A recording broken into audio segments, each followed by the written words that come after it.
International forces in Mali have been trying to help fight Islamist groups which in 2012 threatened to take over the whole country. Nearly 10 years and over 10 billion euros of international funding later, huge swathes of the country are still out of the government control. And the UN has peacekeepers there, and the EU also trains local soldiers. DW's West Africa correspondent Fred Muvunyi went to Koulikoro, just outside the capital, Bamako, for this report. Malian soldiers learn about improvised explosive devices, how to find them, how to defuse them. IEDs are a plague in places like Mali, effectively homemade mines which kill soldiers and civilians alike. Germany is leading the training mission on behalf of the EU. The trainers are confident things are improving.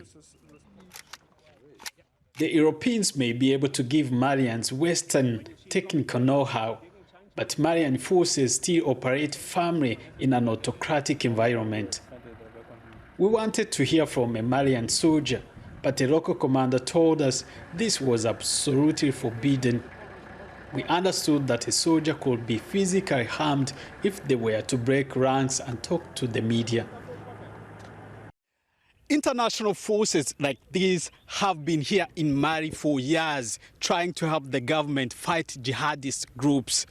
Foreign governments have poured in money as well as sending soldiers to help build solid local forces. But jihadist groups are not pulling back. The violence has forced Malians to leave their villages and seek refuge here in the capital, Bamako. It has created a mix of people, all hoping someone will stop the fighting. The international community should let the transition government do its job.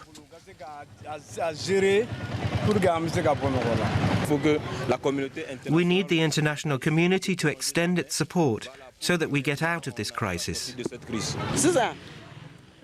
To get Mali out of this mess, its poor economy and insecurity, we need France to leave this country. The EU mission still has 3 years of its mandate to run. They still have much to do to enable Malian forces to defend the government against the Islamists from the air as well as on the ground. These soldiers are learning to call in airstrikes accurately. They need to study a lot of topography because they need to be very precise when they go on the ground, because again, we're talking about an aircraft attacking on the ground, so we need to be very precise on what we are saying and what coordinates we plot on the map, because we need to avoid, fratricide and collateral damages. The Malian Air Force is still very small. A few attack planes, some helicopters, and one cargo plane. They are training for a future when they will be taking on their enemy alone.